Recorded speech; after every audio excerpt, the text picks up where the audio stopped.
बोलो राधे राधे। सतकथा में आज की कथा है रुक्मी की। एक ऐसा योद्धा जिसे महाभारत युद्ध में ना तो पांडवों ने अपने साथ शामिल किया और ना ही कौरवों ने, जबकि ये योद्धा महाभारत युद्ध में अपने को शामिल करना चाहता था। आखिर ऐसा क्या कारण था जो दोनों तरफ से इसको लोगों ने शामिल नहीं किया? तो आइए जानते हैं रुक्मी की इस कहानी के बारे में। लेकिन जानने से पहले चैनल को सब्सक्राइब कर दें, लाइक और शेयर करें। रुक्मी महाभारत का एक प्रसिद्ध पात्र है, जो विदर्भ के राजा भीष्मक का सबसे बड़ा पुत्र था। महाराजा भीष्मक के 5 पुत्र थे: रुक्मी, रुक्मरथ, रुक्मकेतु, रुक्मबाहु और रुक्मनेत्र। और इसके अतिरिक्त रुक्मणी नाम की उनकी एक कन्या भी थी। रुक्मी युवराज था और विदर्भ की राजधानी कुंडिनपुर में अपने पिता की छत्र छाया में राजकाज संभालता था। बचपन से ही रुक्मी बहुत बलशाली और युद्ध विद्या में पारंगत था। किमपुरुष द्रुम उसके गुरु थे और उन्होंने रुक्मी को सभी प्रकार की युद्ध कला में पारंगत किया था। और इसके अतिरिक्त उसने भगवान श्री राम की कृपा से कई दिव्य अस्त्र भी प्राप्त किए थे। महाभारत में उसकी गिनती मुख्य रथियों में से की जाती है। उसके पिता महाराज भीष्मक जरासंध के मित्र थे। रुक्मी स्वयं चेदि नरेश शिशुपाल का मित्र था। वो अपनी छोटी बहन रुक्मणी से अत्यंत प्रेम करता था और उसका विवाह आर्यावर्त के ज्येष्ठ नरेश से करना चाहता था। और रुक्मणी के लिए उसने शिशुपाल को योग्यवर माना और अपने इस निर्णय के विषय में अपने पिता भीष्मक को बताया। यद्यपि भीष्मक रुक्मणी का स्वयंवर करवाने के पक्ष में थे, किंतु शिशुपाल कुलीन और वीर तो था ही, साथ ही साथ जरासंध का कृपा पात्र भी था।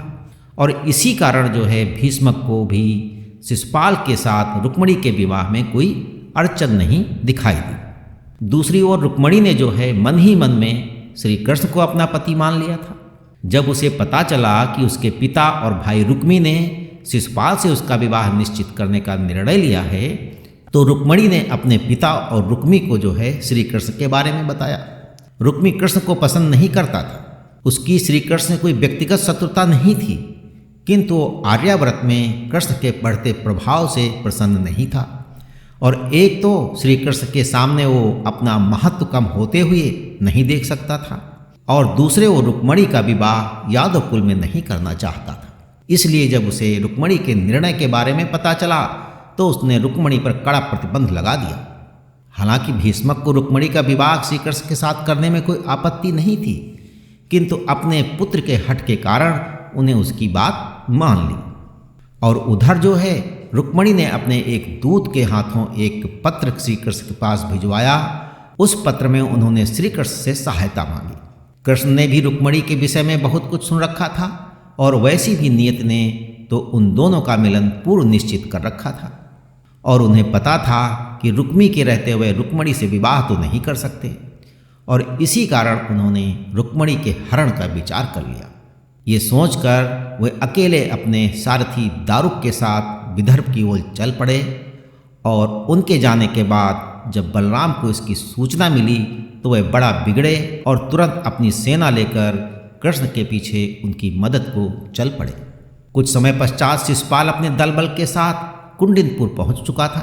शिशुपाल और रुक्मणी के विवाह का मुहूर्त 3 दिन बाद रखा गया। शिशुपाल स्वयं कृष्ण का बहुत बड़ा विरोधी था। उसे पता चला कि रुक्मणी श्री कृष्ण से प्रेम करती है तो बड़ा अप्रसन्न हुआ और रुक्मणी के साथ विवाह को उसने कृष्ण के विरुद्ध अपनी विजय ही माना और विवाह के दिन की प्रतीक्षा करने लगा। उधर श्री कृष्ण जी गुप्त रूप से कुंडनपुर पहुंच गए थे और विवाह के दिन नियम के अनुसार जब रुक्मणी माँ पार्वती की पूजा करने मंदिर गईं तो वहीं से श्री कृष्ण ने उनका अपहरण कर लिया। और ये खबर आग की तरह फैल गई। जैसे ही रुक्मी को पता चला कि कृष्ण ने रुक्मणी का हरण कर लिया है तो वो क्रोध से पागल हो गया और उसी समय उसने अपनी सेना को कृष्ण के पीछे जाने का आदेश दे दिया। उसी समय पता चला कि बलराम भी अपनी सेना लेकर कुंडनपुर पहुंच चुके हैं। ये समाचार मिलते ही शिशुपाल चेदि और विदर्भ की सेना लेकर बलराम का सामना करने गया और रुक्मी अकेला ही कृष्ण को रोकने निकल पड़ा। बलराम ने कृष्ण से तुरंत द्वारका पहुंचने को कहा और अपनी सेना के साथ शिशुपाल से भिड़ गए। उधर कृष्ण तीव्र गति से कुंडिनपुर से बाहर निकल चुके थे, किंतु जैसे ही उन्हें पता चला कि रुक्मी उनसे युद्ध करने आ रहा है, वे कुंडनपुर के पश्चिम में भोजकट नामक स्थान पर ही रुक गए और रुक्मी की प्रतीक्षा करने लगे। शीघ्र ही रुक्मी वहां पहुंच गया और श्री कृष्ण को युद्ध के लिए ललकारा। फिर दोनों में क्या हुआ? भयानक युद्ध होना था ही, तो भयानक युद्ध आरंभ हुआ। रुक्मी धनुर्विद्या में पारंगत था और साथ ही कई दिव्यास्त्रों का भी उसे ज्ञान था और उसके पास भी विजय नामक उत्तम धनुष था। ये विजय कर्ण के महान विजय धनुष से अलग है, जो किसी भी सेना को परास्त करने की शक्ति रखता था। दोनों में युद्ध आरंभ हुआ और बड़ी देर तक चला। रुक्मी एक महान योद्धा था, किंतु कृष्ण की शक्ति के सामने कब तक टिक सकता था? अंततः उसकी पराजय हुई। कृष्ण उसका वध करना ही चाहते थे, किंतु रुक्मिणी ने अपने भाई की ये दशा देखी नहीं गई और उसके अनुरोध पर कृष्ण ने रुक्मी को जो है जीवन दान दे दिया और उन्होंने उसका सर मुड़ा दिया और फिर रुक्मिणी के साथ द्वारका चले गए। उधर बलराम ने भी शिशुपाल को परास्त कर दिया और वापस द्वारका की ओर चले।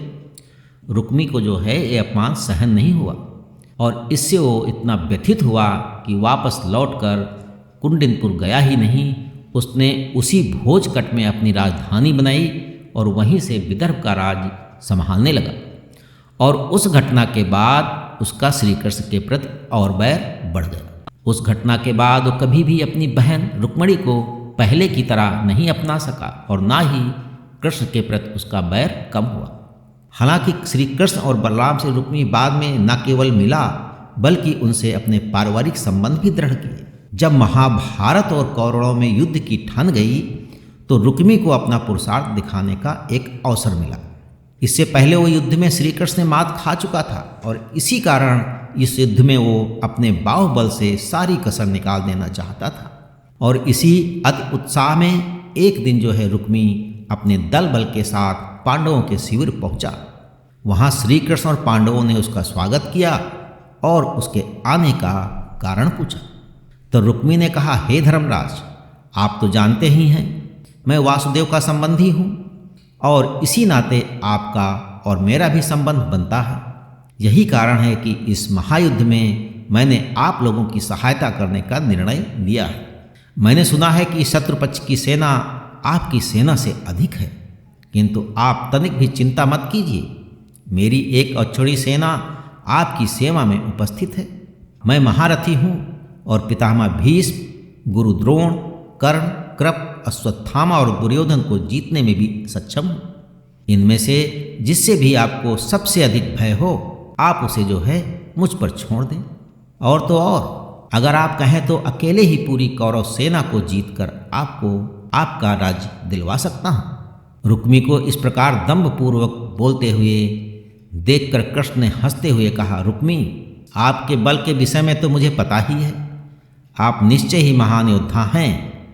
अगर धर्मराज चाहें तो आप हमारी ओर से युद्ध कर सकते हैं। तब अर्जुन ने कहा, हे अतिरथी, हमें आपकी शक्ति और पराक्रम पर कोई संदेह नहीं है, किंतु आपने अभी अभी जिन योद्धाओं का नाम लिया है उन पर विजय पाना तो देवताओं के लिए भी सरल नहीं है। मैंने अपने जीवन में असंख्य युद्ध लड़े हैं और महादेव की कृपा से किसी भी युद्ध में मैंने पराजय का मुंह नहीं देखा।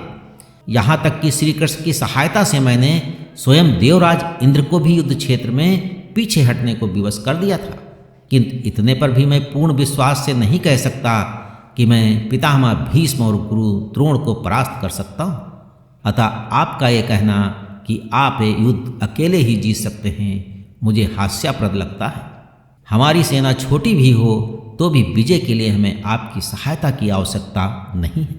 अर्जुन के ऐसा कहने पर रुक्मी जो है क्रोध से अपनी सेना लेकर वहाँ से चला गया और सीधा दुर्योधन के शिविर पहुँचा। दुर्योधन ने उसका स्वागत किया और उसके आने का कारण पूछा।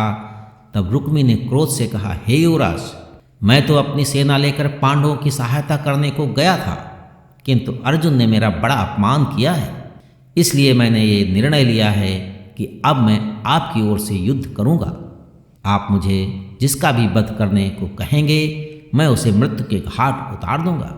और तो और आप पितामह भीष्म की जगह मुझे सेनापति नियुक्त करें तो प्रथम दिन ही मैं कृष्ण सहित 5 पांडवों को मार डालूंगा।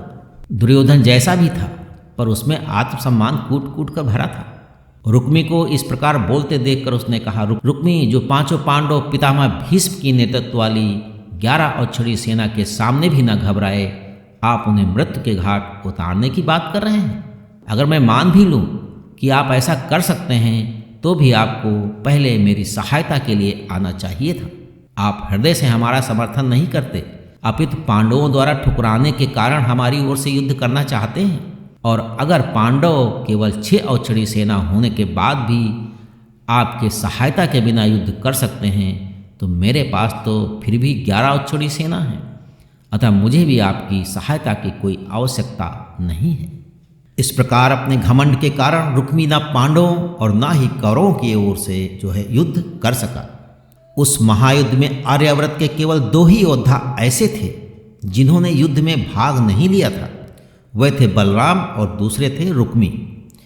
किंतु जहाँ बलराम अपनी सात्विक प्रकृति के कारण युद्ध से विरत थे, वहीं रुक्मी अपने अति आत्मविश्वास के कारण उस महायुद्ध में भाग लेने से वंचित रह गया।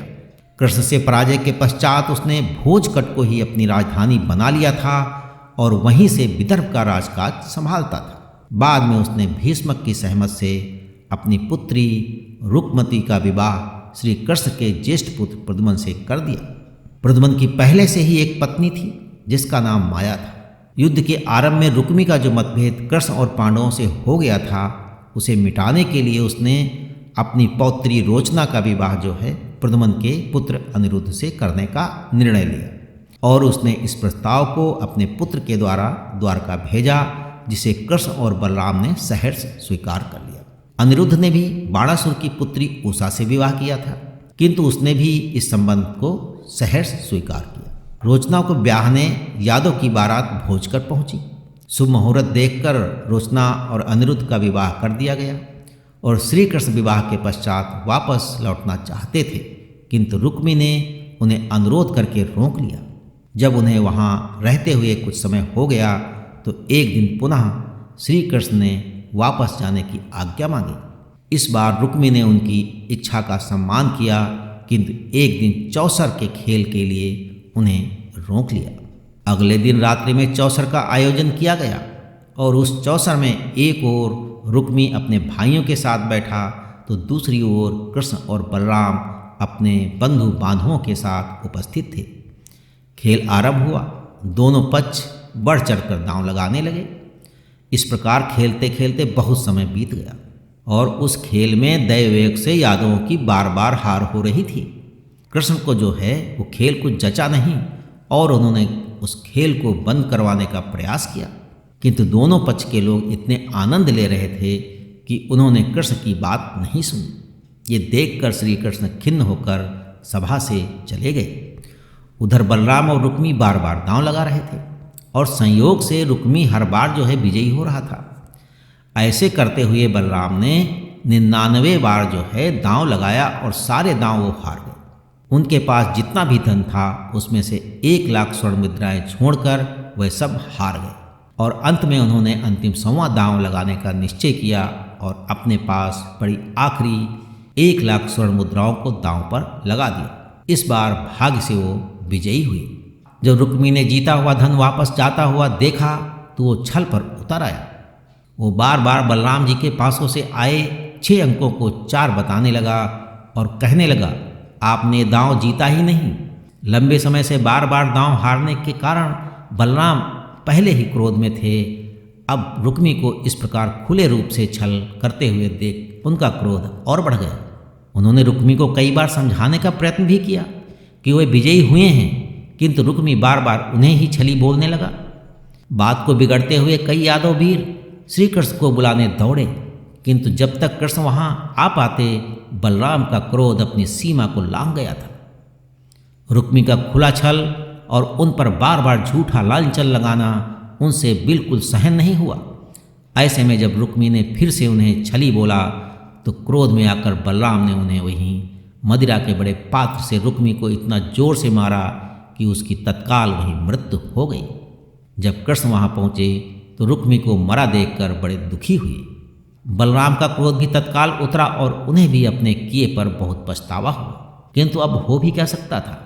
अंततः उन्होंने रुक्मी का अंतिम संस्कार किया और फिर अनिरुद्ध और रोचना को लेकर वापस द्वारिका आ गए। बलराम ने चौसर के छल के कारण पांडवों पर हुआ अत्याचार देखा था और आज फिर चौसर के कारण ही रुक्मी को मृत्यु को प्राप्त होते देख बलराम इतने क्षुब्ध हुए कि उन्होंने कहा, चौसर विनाश का ही दूसरा रूप है जो मनुष्य की बुद्धि और विवेक को हर लेता है। आज से मेरी ये बात नियम समझी जाए, जो कोई भी चौसर का खेल खेलेगा सौभाग्य उसी क्षण उसका साथ छोड़ देगा। तो पौराणिक कथाओं में आज बस इतना। अगली बार हम सुनेंगे एक नई कथा। तब तक के लिए ईश्वर की सभी शुभकामनाएं आपके साथ बनी रहें।